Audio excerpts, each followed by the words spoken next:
One that comes to mind is particularly full moons, and hospital visits. There's a definitely connection. If you talk to folks that work in the emergency room, there are a lot of anecdotal studies that have shown that there's this connection with full moons and accidents and things and strange behavior, and crime. So there's a psychological connection, and it's not surprising, because if we look at history and ancient history, going back thousands of years, in multiple cultures, there is a deep-rooted connection to the cycle of the moon and the sun particularly. Obviously, the sun is life-giving, and ancient cultures, we're going back pre-industrial agricultural times.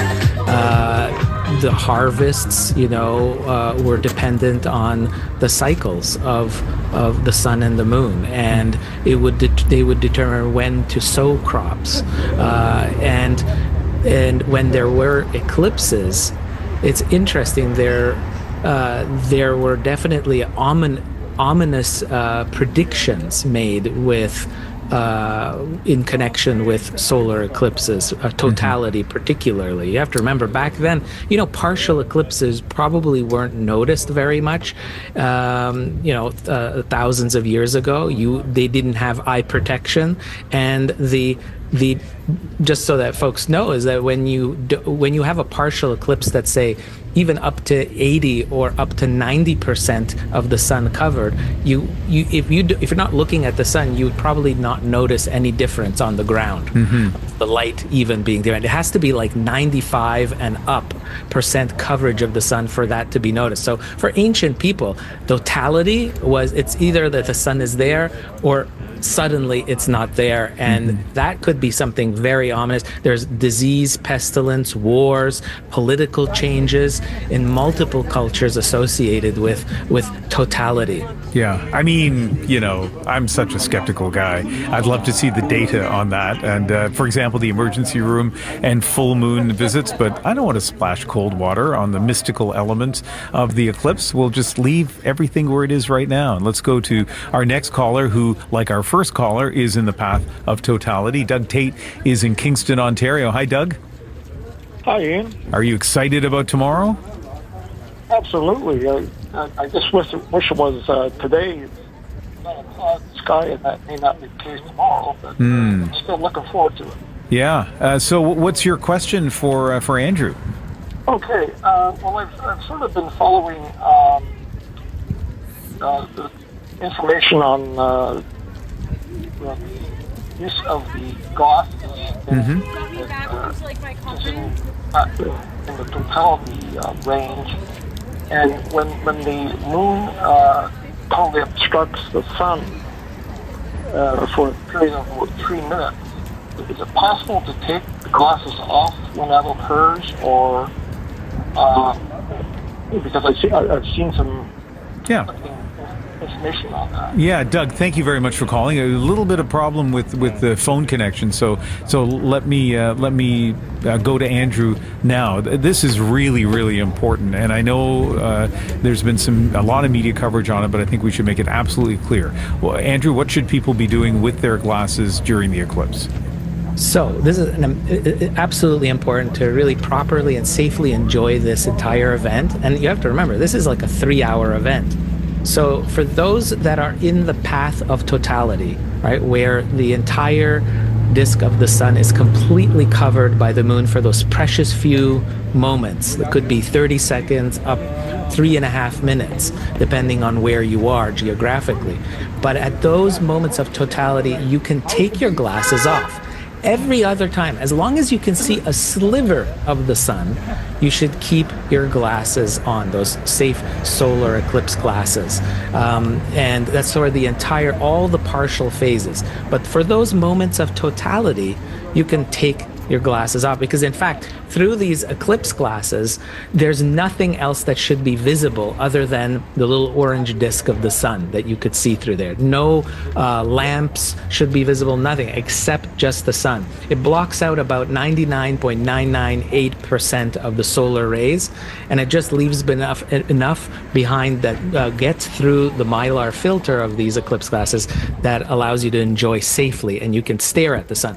And with that said, Ian, I have to point out that on any old day, you shouldn't be ever staring at the sun with the unaided eye. You can burn a hole in your retina of your eye. You can cause temporary or perhaps permanent blindness. And it's what we're particularly concerned about in terms of eclipse time, partial eclipse time, is that people have a tendency to stare at the eclipse that's unfolding before them because of all the hoopla around it. Everyone's so anticipating such a show. They're really wanting to try to look. And so if you start staring at the sun for extended periods of time, that's when it becomes dangerous for your eyesight. So you can comfortably stare at it with eclipse glasses. That's very important. Mm-hmm. And then once you have the total eclipse, I guess the other thing you can do, but you just got to be careful about this, is look at other parts of the sky where the sun isn't, just to see, I guess, the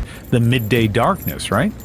Absolutely. So beyond the beauty of the fact that the sun is covered, there's a lot of sky things to look for. One of them is literally around the sun. You will be able to see the outer atmosphere of the sun called the corona. This is a part of the sun's ecosystem that we cannot see normally because of the brightness of the sun. It literally drowns it out. And so when those precious few minutes of totality happens and the sun is blocked completely, suddenly the outer atmosphere of the sun, called the corona, it becomes visible. It looks like streamers coming out in all directions, or some people have likened it to flower petals. It's absolutely magnificent to see those streamers. And beyond that, if you go farther out from the sun, during totality, it can become dark enough to see stars and even planets. So there'll be two bright stars that'll be visible off to the side of the sun. The brighter of the two is actually a planet. It's Jupiter. The fainter one will be the star Sirius. Both of them will be beside the sun, very visible. And those of us that are up for more of a challenge and are more familiar with the sky, there's actually a comet that's going to be visible beside the sun in the sky as well. It's called Comet Pons-Brooks. Comes around every 7 decades, and it'll be sitting near the sun. It'll look like a little puffball through binoculars. And other than that, you look even past that, this darkness that comes over, it's sort of like like evening twilight darkness. So it's not completely like middle of the night, but it's dark enough that if you're in an urban environment, certain lamps, lights, fixtures that are on a photodiode will turn on because of the darkness. So you can look for those kind of effects, and crickets can begin chirping, certain birds start singing. If you're out in the farmlands, you have cows in the pasture, they'll start coming back towards the barn because it's dark enough and they think that it's time to go home. These are the kind of effects that you may very well see. And just to be 100% clear on this, the eclipse glasses are absolutely essential, but are you saying that there's the period of totality where you can take them off? And if that's the case, how do you know when to put them back on? So absolutely. During totality, the only way to really enjoy totality is you're going to have to take those eclipse glasses off because they're so dark. The only thing visible is the sun. And so you should take them off to see all of the beauty that's there at the maximum eclipse, the most dramatic part of the show. And then when there's just a hint of the sun, there's going to be like this little beam of light. It's and it's called like the diamond ring effect. That little shot of light that comes out as the moon just begins to come off to this. That's when you put on your glasses back on. Okay. And then you can watch the partial phase again with those glasses. Okay, super important to have those glasses, following Andrew's instructions there, and also be really careful with kids, right? Because they would have a tendency to look at the sun in a dangerous way, Absolutely. not realizing that it's dangerous. So take care if you have any kids around with you when the eclipse is happening. 1-888-416-8333 is our number here on Cross Country Checkup. We are live, and we are talking about tomorrow's eclipse in central and eastern Canada. Enid Komars is our next caller from Scarborough, Ontario. And Enid, this is going to be your 5th eclipse tomorrow? Wow. Well, my 5th total eclipse. There was an annular eclipse in Toronto in 1994, I think, which counts, but it doesn't. So, yes, this will be my 5th eclipse. I've been clouded out of 2, one in China and one in Oregon. And I've seen 2 total eclipses, one off the coast of Aruba and one in Wyoming. They were both perfect. I take it this is no coincidence. You chase eclipses. Yeah, I'm an amateur astronomer. I volunteer at the David Dunlop Observatory in Toronto. Yeah, it's not a coincidence. And is it worth it, the 2 that you saw without cloud cover? They're extraordinary, the emotional feeling and the light from the corona. But my story is the first eclipse I saw, a total eclipse, off the island of Aruba. I was on an eclipse cruise, and we were the last ship parked in a row of ships that had come down to the center line to view the eclipse. And so we're sitting there, and you know, the sky is getting darker, and we could see the line of shadows coming across the ocean. And as it hit each of the ships, for the first ones, their deck lights came on, which was really visually attractive, but not to the people, I think, on the boats. Eventually, the captains figured it out, kind of turned them off on the later boats. And then we saw Venus pop out and Jupiter. I think that eclipse had 4 planets around the sky. But as the totality became closer to our ship and the sky got really dark, there was a pod of dolphins that came up on the side of the ship, and I swear they were checking out the change of light. And so you have this magical light change, you have the dolphins popping up, you have the planets popping up. I think that was like a 3 or 4 minute eclipse. It was just one of the most extraordinary and emotional experiences I've ever had in my life. Wow. So you are in Scarborough, Ontario, not in the path of totality. What's your plan for tomorrow? I am heading down to Welland. I booked my friend's daughter's place about 4 years ago. And we're going down. Yeah. So yes, but we're not too far from the path of totality. There's the weather forecast isn't great, but I'll take my chances, because even if it is clouded over, you still get the change in the light, and you still get the darkness, and you know, you've got to take a chance, right? Yeah, so before I let you go, tell me about that. I think you said there were 2 eclipses that you went to where the conditions were cloudy. What were those experiences like? Well, the one in Oregon, the sky was actually clear, and we were parked at the edge of a farmer's field, and we at that time I had a telescope with a solar filter on it, so we saw right up to the partial phases, but right as it came to totality, a cigar-shaped cloud just literally came over the sun. It was like if we'd stayed at the motel, we would have seen the eclipse. And the other one that was clouded out was China, and that was in 2007, and that was a 7-minute eclipse. And it was one of the broadest paths, I think, for eclipses, with the maximum number of people who were visible, and that was clouded out as well. We saw some of the partial phases, but we were at the edge of a lake, and as it got dark, you could see the lights coming on around the lake, and you know, it was still a cool experience, but and I did get to see China. All right, well, enjoy the experience in Welland, Ontario tomorrow, Enid. Thank you very much. You're welcome. Have a great afternoon. Mark Smith has a question via text for Andrew. Here's what Mark writes. I've experienced several eclipses in my life, and I recall them all happening while the sun was very high in the sky. As amazing as any eclipse is to witness, I think it might be even more dramatic if the eclipse were to happen near sunrise or sunset. And so, Andrew, the question for Mark Smith is, does this happen anywhere?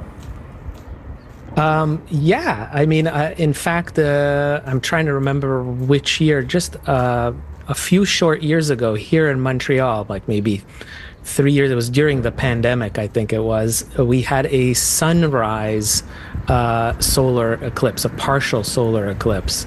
that we saw here in Montreal, and I literally went to the edge of the St. Lawrence River with the city of Montreal in the background on the other side of the river, and watched the partially eclipsed a crescent sun rise. How special is that? I mean, it is as the texter was saying, it is truly magical. Now, you can find out about all of this online. I mean, this is what's so great about the internet. You can literally go online and start scouting out future eclipses, where they're going to be occurring, what conditions they are from different geographical locations. And there are people who really, especially astrophotographers who specialize in this, to create like magical photographs. They're literally artwork.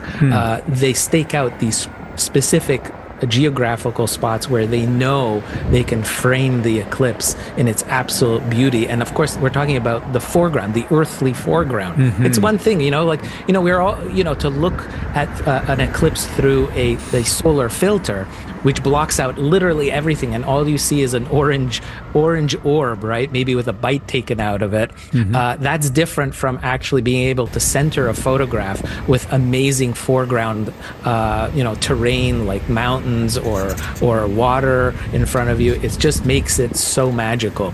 Nice. Let's go to our next caller now at 1-888-416-8333. Karen Webster's in Barrie, Ontario. Hi, Karen. Hello. How are you? Great, thank you. So I'm on my way actually from Sudbury to Toronto area, Burlington area, but we've pulled off in Barrie. Oh, okay. Traveling with my almost 98-year-old mom to see this event because she remembers seeing it as a child in Nova Scotia. Doesn't think it was a full eclipse, but said that it became very, very dark, so perhaps close to totality in perhaps she thinks 1932 or 1935, and remembers that the birds were really, really upset. They weren't singing, they were squawking, and the darkness really upset the animal life and bird life. That's a fairly long drive from Sudbury to Burlington. So obviously your mom is interested in seeing this again. What are you hoping to see tomorrow? Well, obviously, hopefully with a clear enough sky that we'll be close enough to be in the path of, or as close as possible to the path of totality, not venturing as far as Niagara Falls for reasons of traffic, but really just wanted my mom to have this experience again. Yeah. Because she's spoken so often in my lifetime about that memory. Yeah, that is terrific, and I'm trying to remember. I'm pretty sure Hamilton's in the path of totality, right? So have you looked? I think close. Burlington probably is too. Yeah, it is. Yes, we were discussing whether I have two brothers living there, so whether we stay in their driveway or whether we try and get a little closer to the lake, we're not quite sure yet. I think that it's. My brother tells me it will be a little clearer or a little complete in the right way down by the water. But whether we tackle the traffic for that event, I'm not sure. Otherwise, we will be right on the edge, is my understanding. All right, Karen. Well, I hope you and your mom have a great experience tomorrow watching the eclipse. Yeah, enjoying your show. We're listening. Thank you. Fantastic. Let's go to Kitimat, British Columbia. Not in the path of totality. Carlos Pedro is calling. Hi, Carlos. Hi, Ian. Thank you a lot. Thanks a lot for taking my call. Yeah. What do you call?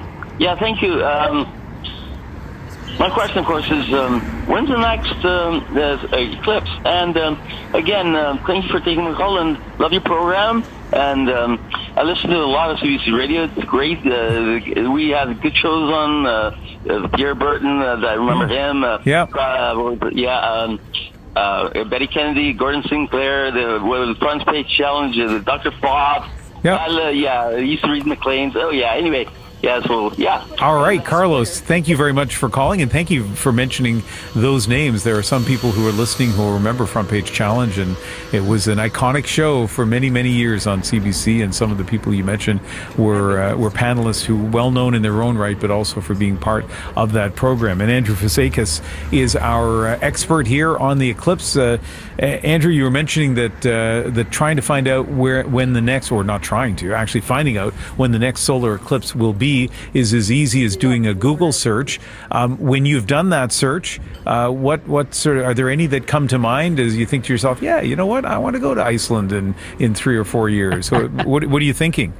Well, very interesting. In about almost exactly a year from now, on March 29th, 2025, Eastern Canada, Atlantic Canada will have a nice deep partial eclipse of the sun. Oh, isn't that cool? Yeah. And I just looked it up, and it's really nice.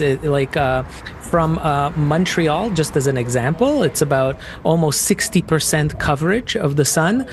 From Nova Scotia, we'll have about 85% coverage. Okay. I mean, it's going to be really impressive to see. Again, you keep those glasses handy, because in a year, you'll be able to experience that. Now, there is going to be another total eclipse visible in Canada in 2044. So in 20 years, it'll go through Alberta into the Northwest Territories, a beautiful run, almost north-south, goes even into Montana and North Dakota and the south of the border. And then the next great American eclipse that's being built is going to run through northern California down to South Florida the following year. And on August 23rd, 2045 is the next really super amazing total eclipse. So a bit of a wait. Yeah, when I saw those numbers about the next total eclipses, I found it, a little disappointing because it's so many years from now. I didn't realize the partial eclipse, particularly the one in Atlantic Canada. I'm from New Brunswick, and I kind of wish I had gone back to New Brunswick for tomorrow. I just couldn't work it out. But you know what? What did you say? March 29th of next year? March 29th of next year. I'm literally writing that down. Yeah, and it looks it's going to be it looks like it's a sunrise, like just after sunrise. So it'll be low it's like, depending on where you are geographically, about like 7:15 in the morning. So you can imagine with that sunrise, this is a great photo op with a crescent, a very thin crescent sun. Okay, that's fantastic. I'm so excited about that, as I have been by all the stuff I've heard on this Ask Me Anything. Literally 30 seconds left, Andrew, so let me know. You don't have to travel the world. You can just step outside tomorrow. In 30 seconds, what are your plans tomorrow? My plans are to huddle around with my close family. I'm going to have my parents, my in-laws, my children with my wife. We're going to be looking at it together, and it's going to be a moment that we are never going to forget. It's so special. It's a celestial moment, and I recommend that for others, is to be with other people to enjoy this and soak it in. It's a very short time, a few hours for the entire thing to unfold, and the moment of totality will go by in a flash. So take advantage. It's been great having you as a guest, and I'm excited, even though I'm stuck way out here in Vancouver. Andrew, thank you very much. So great to be here. I wish everyone clear skies. Andrew Fazekas is known as the Night Sky Guy. He's also the author of The Backyard Guide to the Night Sky by National Geographic, and we reached him in what will be the path of totality. He is in Montreal. That's it for this week. Thanks to everyone who called today. If you missed part of the show, you can listen to our full 2-hour version by going to the CBC